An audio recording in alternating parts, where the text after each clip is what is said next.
Sung-ho, you've left the same $20 bill on this counter every morning for almost a year, Mia said, holding the folded bill up so he could see it. I have to ask, why exactly 20? The man in the dark coat didn't answer right away. He never did. He set his coffee cup down slow, like he was thinking about something far away from this morning. Then he stood, buttoned his coat and walked toward the door. Just before he stepped outside, he turned back. One day, Mia, he said, his voice low and even, I'll tell you. Then the door closed behind him and the bell above it went quiet. Mia stood there holding the 20 in her hand, staring at the space where he'd been standing seconds ago. She had no idea that the man everyone in this city called the Wolf, the man other men crossed the street to avoid, was about to hand her the answer to a promise he'd been carrying since he was a boy, a promise that would change both of their lives forever. Mia Ramos had worked at Sal's diner for almost 3 years. She was 25 and tired in a way sleep didn't fix. By day, she served eggs and coffee to truckers and cops. By night, she sat in a community college classroom studying to become a paramedic. Not for the money, there wasn't much, but because when she was 12, a paramedic knelt beside her dying mother and spoke calm and steady until the ambulance came. Mia never forgot that voice. She wanted to be it for someone else one day. Her coworker Denise leaned on the counter one morning. You're staring at the door again. I'm working. Oh, then why do you check the clock at 7:10 every day? Mia didn't answer. She just picked up the coffee pot, because in 5 minutes the door was going to open, and she already knew who'd walk through it. Every morning at 7:15, the bell rang and Sung-ho walked in. Same booth, black coffee, dry toast, gone in 15 minutes. Polite in a way men like him weren't supposed to be. You remembered my textbook was pharmacology, he said one day. You never told me you noticed things, Mia said. I notice everything. He looked at her. You've had a full plate every morning for a year and never once complained. People like that don't fail. You say that like you know for sure. I've seen enough people quit to know what someone who won't looks like. Weeks passed. Their talks got longer. She told him about a heart exam.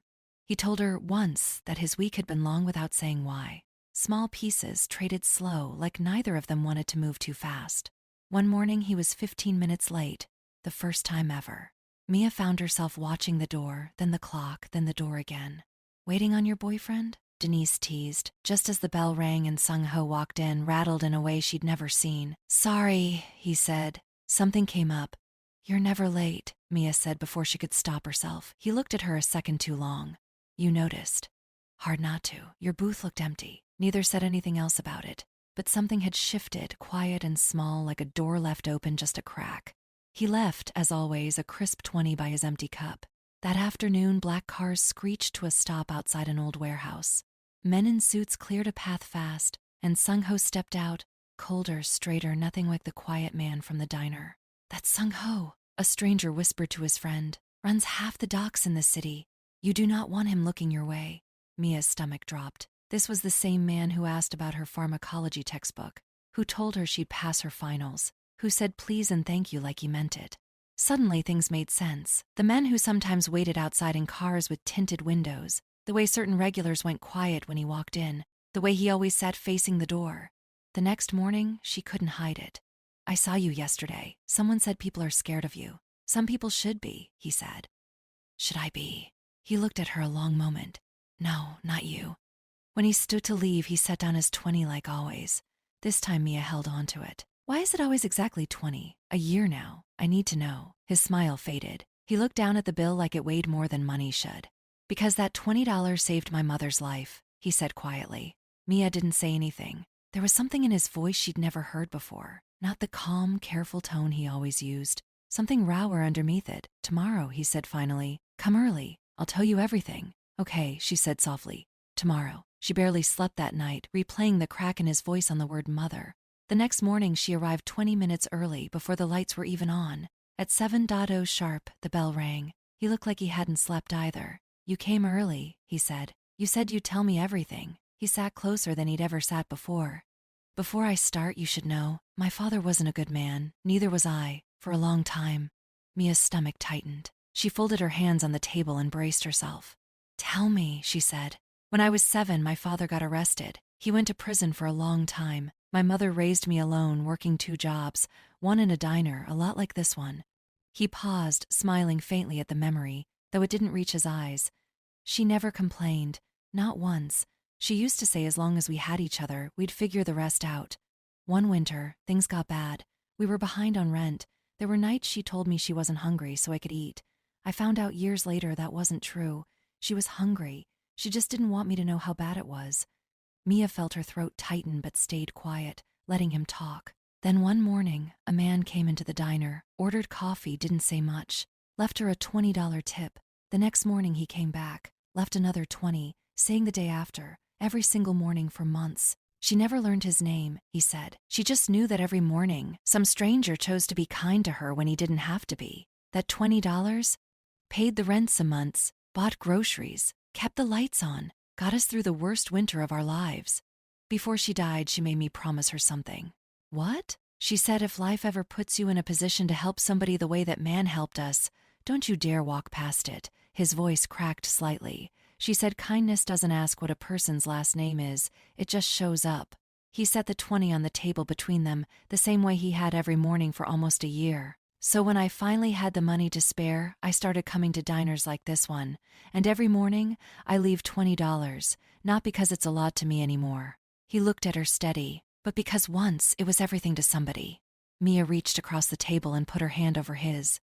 Your mother would be proud of you. I'm not always a good man, Mia. Some of what people say about me on those docs, it's true. I've done things I'm not proud of.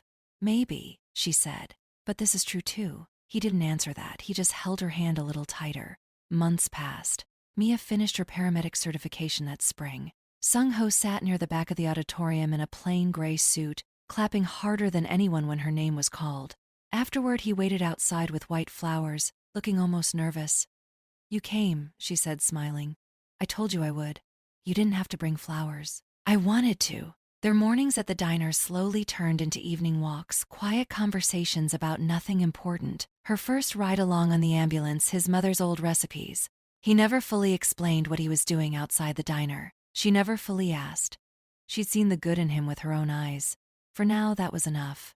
You're smiling different lately, Denise said one morning. Am I? Like you actually mean it. One evening by the river, Sung-ho stopped walking. I'm trying to get out, Mia. Slowly, carefully, it's not something you walk away from overnight, but for the first time, I have a reason to. I'm not going anywhere, she said. That's what scares me. The people I'm leaving don't like being left. Then we'll figure it out, she said. Together. Autumn came. Mia walked into the diner at 6:50, expecting to open alone. Instead, Sung-ho was already there. No coat, no car, no men in suits. Just him, looking lighter than she'd ever seen him. You beat me here, she said. Wanted to for once. I did it, he said quietly. It's done, I'm out. Her breath caught. It wasn't easy. It isn't over completely. There are people who won't forget my name for a long time. But I'm not that man anymore. Not fully. He reached into his coat and set a crisp 20 on the table between them, same as always. This started as a promise to my mother, a way of paying back a kindness I never forgot. He looked at her, something soft and unguarded in his eyes, but somewhere along the way it turned into something else. It turned into you. Mia's eyes filled with tears. That 20 reminds me where I came from, the worst winter of my life, and the stranger who got us through it. But you reached for her hand. You reminded me kindness doesn't just save people. Sometimes it changes who they become. He stood, walked around the table, and knelt down right there in the diner as Denise gasped and the cook banged a spoon against a pot. I've spent every morning of the last year sitting here because of you, he said. I don't want mornings anymore, Mia. I want every day. He opened a small box, a simple ring, nothing flashy. Marry me. Mia laughed through her tears, nodding before she could get the word out. Yes, yes, of course. The diner erupted. Denise cheering, the cook banging his pot, regulars clapping from their booths. Sung-ho slid the ring onto her finger, and for a moment they just stood there, holding onto each other in the one place that had brought them together. Mia looked down at the $20 bill still resting on the table. It had started as a mystery, then it became a memory. Now it was the beginning of something neither of them had ever expected to find, a love built out of guilt, gratitude, and the small, quiet choice to be kind, even when the world gave every reason not to be. If this story moved you, give it a like and subscribe for more. Tell me in the comments, if you found out the quiet man who tipped you every morning had a past he wasn't proud of, would you have given him the same chance Mia did? Or would the truth behind the money have changed everything before you ever got the chance to know him? Some people spend their whole lives trying to outrun who they used to be. The real question isn't whether people can change, it's whether we're willing to let them.